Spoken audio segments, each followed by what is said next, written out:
312/473. Video ini untuk memenuhi tugas akhir mata kuliah Sejarah Peradaban Islam yang diampu oleh Ibu Dr. Helna Nelis MPD, yang dimana saya akan menceritakan tokoh Islam yaitu Uwais Al-Qarni. Di kota Yaman, hiduplah seorang pemuda yang bernama Uwais Al-Qarni. Beliau mempunyai penyakit sopak atau bisa disebut dengan penyakit kulit yang mempunyai bercak-bercak berwarna putih. Beliau lahir pada tahun 594 Masehi dan beliau adalah keturunan dari Submurad.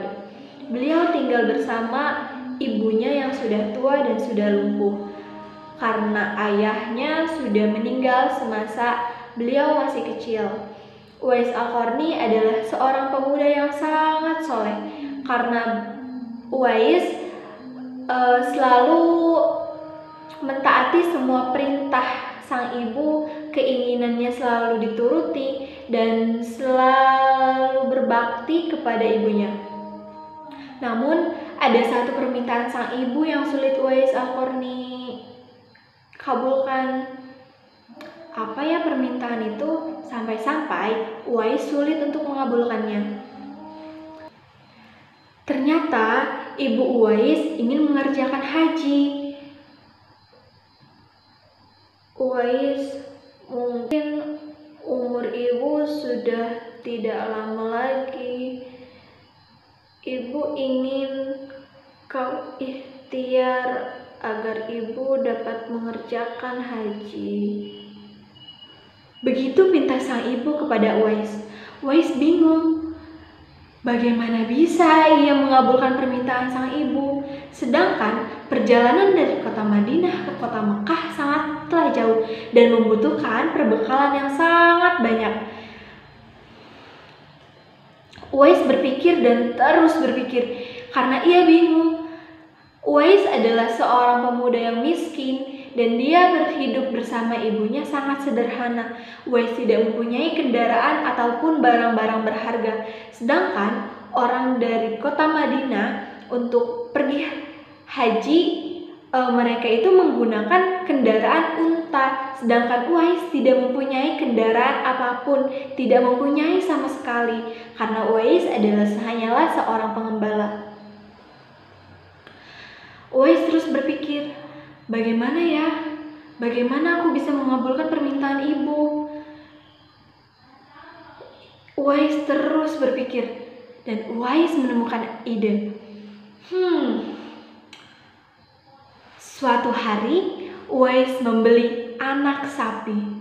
Untuk apa anak sapi tersebut? Tidak mungkin kan Uwais dan sang ibu mengerjakan haji dan pergi haji menggunakan anak sapi. Untuk apa ya? Dan Uwais membuatkan kandang anak sapi di atas bukit. Setiap hari Uwais menggendong anak sapi tersebut dengan turun bukit.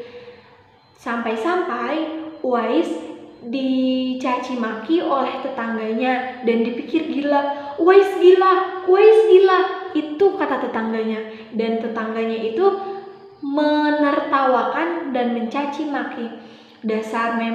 Uwais memang aneh, dasar orang miskin. Apa yang dibuat Uwais sampai Uwais dipikir gila oleh para tetangganya. Tak ada hari yang terlewatkan oleh Uwais untuk menggendong anak sapi tersebut turun naik bukit. Semakin hari, anak sapi itu semakin besar. Dan Uwais juga membutuhkan tenaga yang besar untuk menggendong anak sapi tersebut karena ukurannya yang besar kan.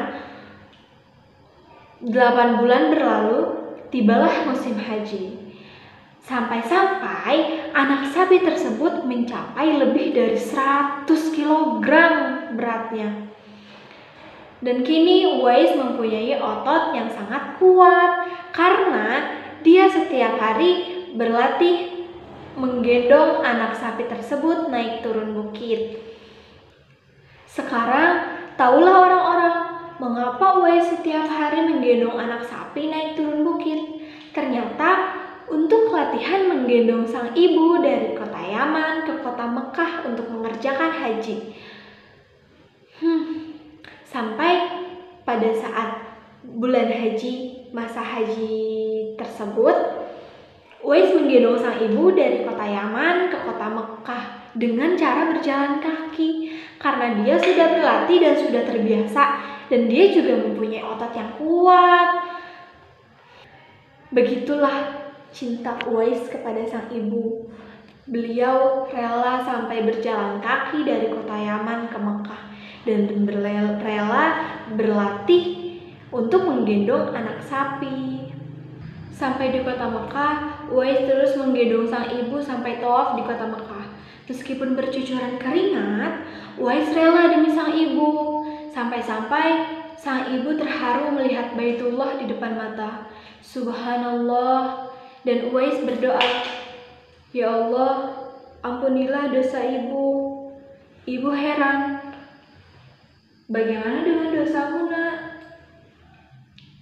Dengan terampuninya dosa ibu dan ibu masuk surga, cukup ridho ibulah yang mengantarkan aku ke surga. Itulah jawaban Uwais kepada sang ibu. Masya Allah, sungguh mulianya hati Uwais, sungguh cintanya Uwais kepada sang ibu. Dan pada saat itu terjadilah sebuah keajaiban pada Uwais tepat di depan Ka'bah. Penyakit sopak yang ada di tubuh Uwais tiba-tiba menghilang begitu saja dan hanya menyisakan satu benda sopak yang tertinggal di tubuhnya, yaitu di tangannya. Dan tahukah kalian mengapa hanya satu bercak sopak yang tertinggal di tubuh Uwais? Karena itulah tanda untuk Umar bin Khattab dan Ali bin Abi Thalib, sahabat Rasulullah SAW, mengenai Uwais Al-Qarni. Hari demi hari pun berlalu. Uwais dan sang ibu sudah mengerjakan haji, tetapi Uwais ingin sekali menemui Rasulullah SAW. Tetapi Uwais khawatir kepada sang ibu karena ibunya sudah tua dan beliau sudah lumpuh dan tidak bisa apapun kecuali dibantu dengan Uwais. Tetapi dalam pikiran Uwais sangat ingin bertemu dengan Rasulullah SAW. Bagaimana caranya? Uwais bingung. Uwais ingin pergi, tetapi Uwais tidak ingin meninggalkan ibunya sendiri. Tetapi itu semua mengalahkan pikirannya ingin bertemu Rasulullah SAW.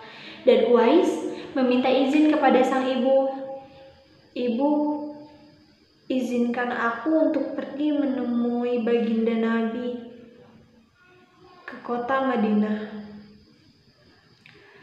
Sang ibu mengiyakan dan mengizinkan. Tetapi, "Nak, kamu sudah tahu ibu sudah tua. Jangan sampai berhari-hari." Begitulah jawaban sang ibu. Sang ibu juga tidak ingin ditinggalkan oleh Uwais karena dia nanti sendiri. Tetapi sang ibu tidak tega kepada Uwais yang ingin sekali bertemu dengan baginda Nabi.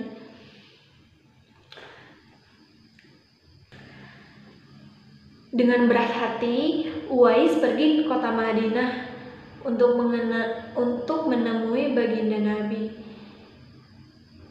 Setelah menempuh perjalanan jauh, akhirnya Uwais sampai di kota Madinah dan ia mencari rumah baginda Nabi Muhammad SAW.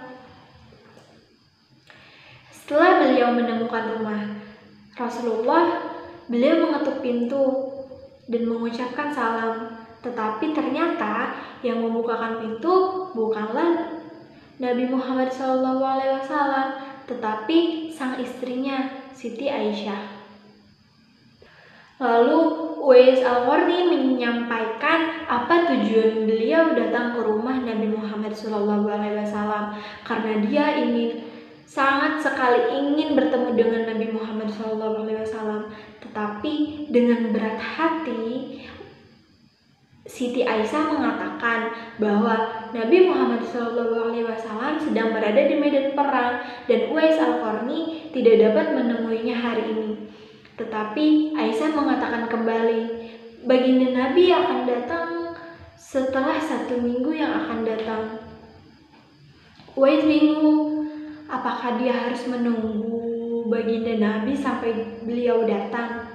Tetapi ibunya menunggu di rumah sendirian. Uwais sangat bingung, bagaimana ini? Tetapi dia ingin sekali bertemu dengan Nabi Muhammad SAW. Setelah dia berpikir panjang, akhirnya dia memutuskan pulang ke rumahnya karena takut ibunya kenapa-napa.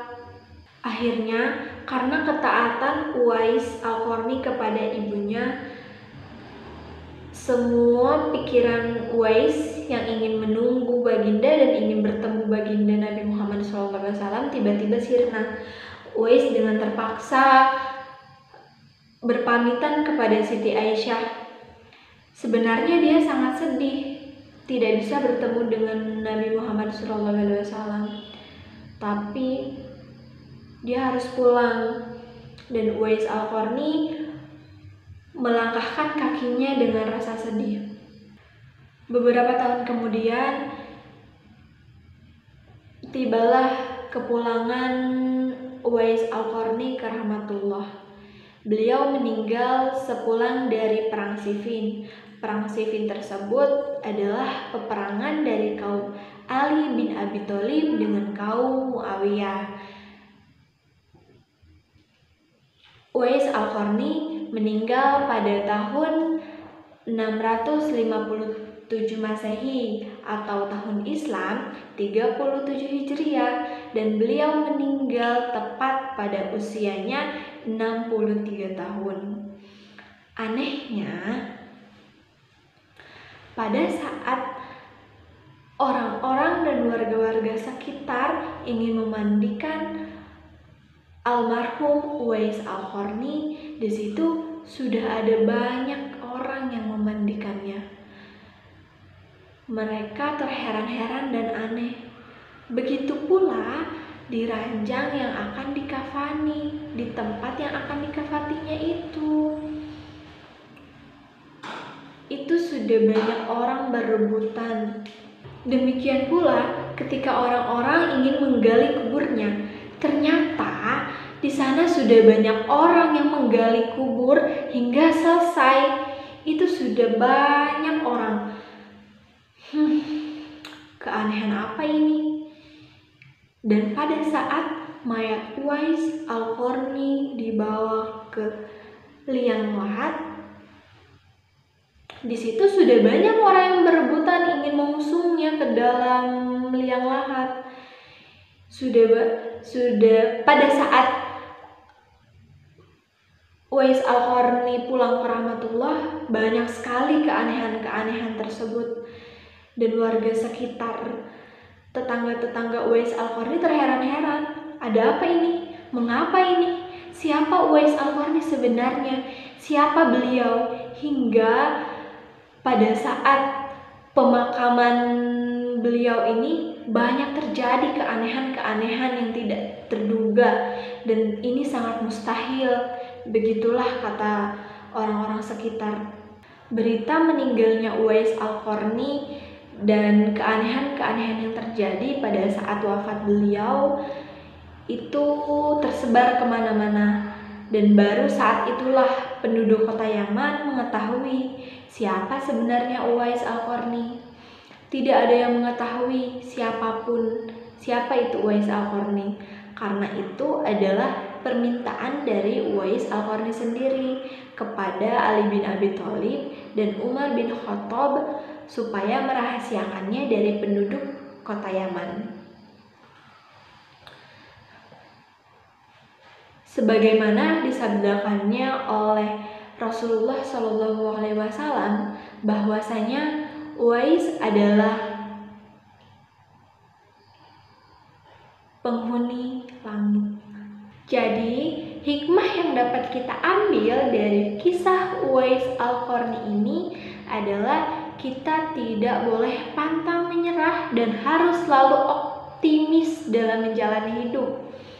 Dan kita selalu bersyukur atas nikmat yang telah Allah berikan. Kita harus berbakti kepada orang tua, terutama kepada ibu kita sendiri. Kita tidak boleh kasar dan kita harus menjaga adab dan etika terhadap orang tua.